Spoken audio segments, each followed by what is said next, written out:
essayé d'être médecin. J'ai fait médecine, en tout cas, je me suis inscrit 2 années de suite au concours de médecine et ça n'a pas marché. Et j'en ai conçu sur le coup beaucoup d'amertume parce que je vivais ça déjà dans l'esprit d'une forme de vocation, c'est-à-dire faire quelque chose pour les autres, et il me semblait à l'époque que c'était dans cette forme-là que ça serait le plus accompli, le plus adapté. Mais j'avais le goût pour l'histoire, alors ça je l'ai développé au collège, au lycée, j'avais repéré que l'histoire et la géographie ça m'intéressait vraiment. Donc naturellement, je me suis dit, ben voilà, allons-y, j'ai envie de creuser. C'est le désir en fait, c'est le désir de creuser une question. Et l'histoire et la géographie, alors c'est surtout l'histoire, hein. On fait de la géographie quand on est historien, nécessairement. Mais ce qui m'a attiré, c'était l'histoire. Et je trouve qu'il y a quelque chose dans l'histoire, dans cette matière, qui montre comment on se construit, comment l'homme se construit, petit à petit. Et la réflexion sur les civilisations, sur les modèles sociaux, sur les épopées, même la manière dont on pense, les grandes épopées, eh bien ça dit vraiment quelque chose de ce qu'est l'homme. Et je crois que c'est ça que je cherchais un peu au cœur de ces études, et que j'ai trouvé, effectivement. Parce qu'il y a une grande diversité d'approches, hein, quand on fait de l'histoire, il y a déjà des périodes différentes, avec des approches différentes. Et ce que j'ai découvert notamment, c'est l'importance des sources. C'est-à-dire que c'est une science humaine certes, mais une science, et ce que l'on avance, on l'appuie sur des sources, qui sont des documents écrits la plupart du temps, mais aussi de l'architecture.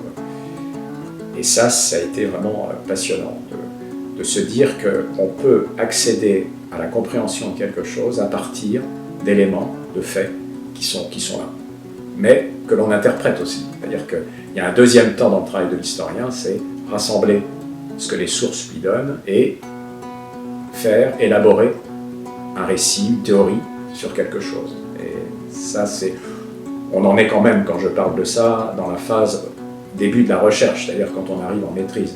Auparavant, on est quand même dans le temps de l'acquisition, du temps long, des mécanismes, etc.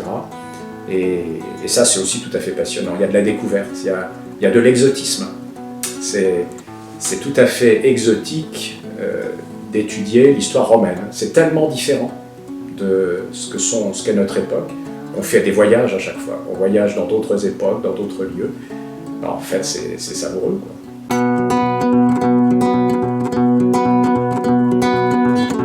Il y a quelque chose qui m'allait bien dans ce projet-là, c'est que j'avais découvert au travers de l'animation, j'ai été animateur de colo dès 17 ans, j'avais découvert que dans ce cadre-là, il se passe des choses intéressantes. Enfin, c'est très humanisant, tant pour celui qui se donne, qui fait l'effort d'animer, qui fait l'effort d'éduquer, que pour celui qui est éduqué.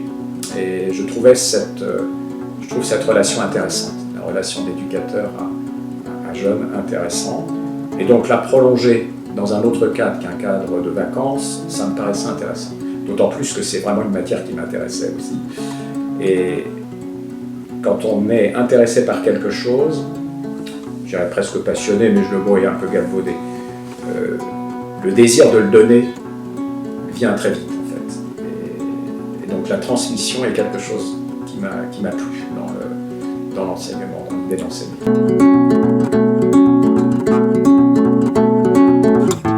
Alors j'ai enseigné l'histoire à Lilleuil, pas loin d'ici, dans un collège catholique qui n'existe plus hélas aujourd'hui, mais qui était familial et qui était rattaché à Saint-Denis, à Saint-Denis de Loche.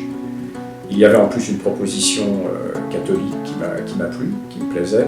Et c'est vrai que quand j'ai fait l'option de me former pour être enseignant, c'était avec l'IPEC, qui était l'Institut de formation à l'époque pour l'enseignement catholique. Et j'avais achevé, ou quasiment, ma formation, en même temps que ma maîtrise, à l'IPEC, juste avant le service militaire. Et il m'a été proposé, alors voilà, là après c'est là que parfois le Seigneur vous appelle à un endroit ou à un autre, et en sortant du service militaire, je me posais un peu la question de quoi faire, y compris d'ailleurs la question de la vocation religieuse.